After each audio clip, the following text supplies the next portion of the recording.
Hello, this is not the normal style of video for On the Road with Alex.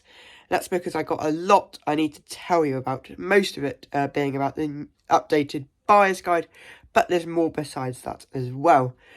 And I was planning to make this a live video, however my YouTube criteria for my channel didn't meet YouTube's regulations or something. I don't think I had enough subscribers or something. So you can actually help me out by subscribing to the channel if you haven't done so already, and then I might be able to do more live videos in the future. But let's start with the buyer's guide. As I said, it's completely updated. I've changed some of the formatting around, got rid of some categories, added new categories in. Yeah, it's a complete change, and I've put a lot of thought into it about which cars should be overall winners in each category. So I actually have it open right now on my computer, the PowerPoint presentation. And as you can see, that is the opening page. And by the way, this is all going to be available on the website. And if you subscribe to the website, which would really help out, you'll be able to get an email when that does come out, telling you all about it. So, as with last year, this bit hasn't changed. We've got lots of different categories. Little description, I'm trying to focus the camera right. A description about each car category and what makes a good car in that category. You got the top 3 best cars from each category. For example, in the small car section, we have the Dacia Sandero as small car of the year. I believe that was the same as last year. Skoda Fabia, and then Audi A1. And then we also have a small car to avoid, which is the Fiat Panda, which is pretty hopeless if I'm honest. And then we got the same for every single section. And a lot of these sections have all had cars switched positions, lots of new cars which have come along. 2022 has been a great year for new cars. Probably best, not the best one yet, but a very good year nonetheless. For example, I'm trying to find a good category, which I've changed lots of the stuff around. Yeah, here, MPV. We have Dacia Jogger, which came along very recently. We have the Mercedes B-Class, which I've promoted. That was behind the VW Touran, which is now down at the bottom, and then Vauxhall Vivaro Life, which is rather expensive, £48,000. Don't think anybody's spending that much on an MPV. I also did, I believe, was it the last video? I think in the last video I talked you through the best and worst looking cars of this year. That was also sort of part of this buyer's guide. And I'll just show you some more sections. As I said, you can all view this on the On the Road with Alex website.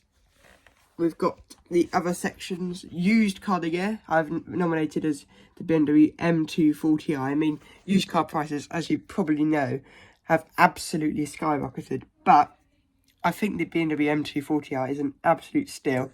Runner-up is the Mark II generation Audi TT as well, also a great used buy. Then On the Road with Alex car of the year, shall I show you? Oh no, what? Let's just show you. But as I said, you can view this in greater depth on the website, of course. It's actually the Honda Civic. I thought it was an exceptional effort from the Honda Civic. I mean, we've had, in this car category, the sort of family size, we've had lots of cars putting out. The Ford Focus, for example, will not be made any longer. But the Honda Civic, in quite a bleak category, has really shone through. And it's better than some really far more expensive cars from higher categories like executive. And yeah, we have a runner-up as well. Mercedes C300E. I was particularly impressed, and it was the main deciding factor, really, about just how long the range was in C300E form. It was just exceptional. I believe it's like 70 miles or something. Like a BMW 330E has about 35, if I'm right in saying.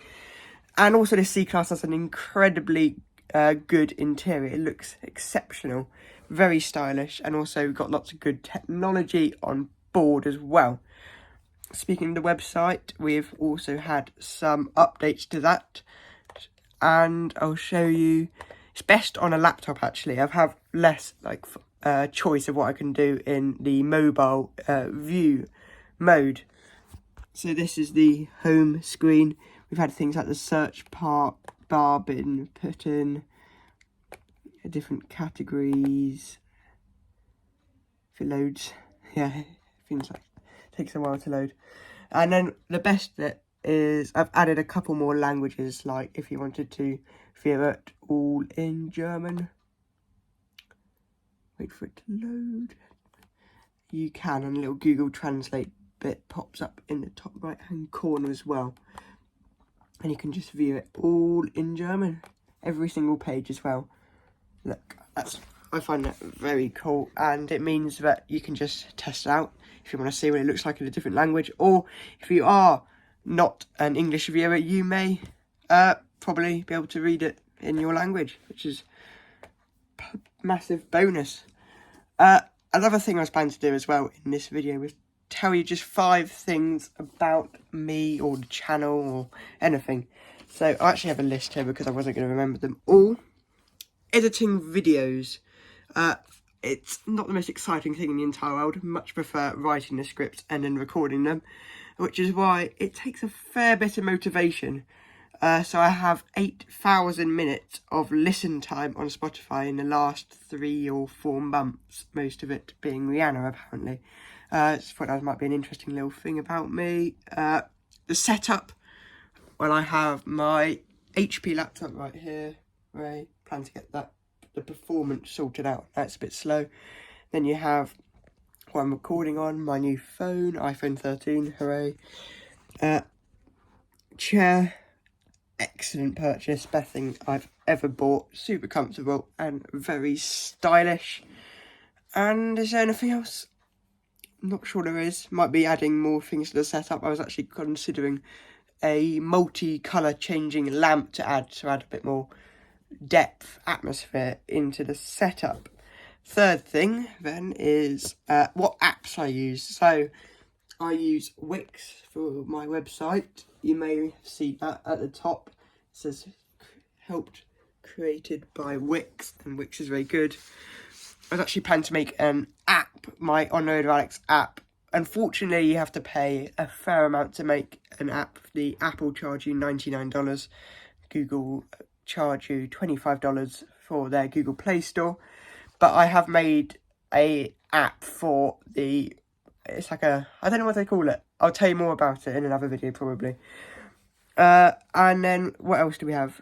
Editing. I use Windows Video Editor, iMovie, occasionally some other video editing things, trying to find the best one really. Ease of use mainly, and then also how to make the best content. What else do we have? Canva as well. Absolute godsend. Canva is absolutely amazing, and I do use everything else. Like if I need a presentation, I'll use Canva rather than PowerPoint. I'll use it for everything. Yes, as I just said, everything. Fourth thing. So besides cars, I play hockey. I also enjoy learning about business and technology. Mr. Who's the Boss and Magnates Media being my favourite non-car related YouTube channels. Makes sense. Good. Fifth thing, last thing. Okay, so I don't just do car content. I do actually just do car content for this channel, but I also still do more car related things, such as I always look at old knackered cars on Copart or Silverlake. They're essentially like salvage auctions.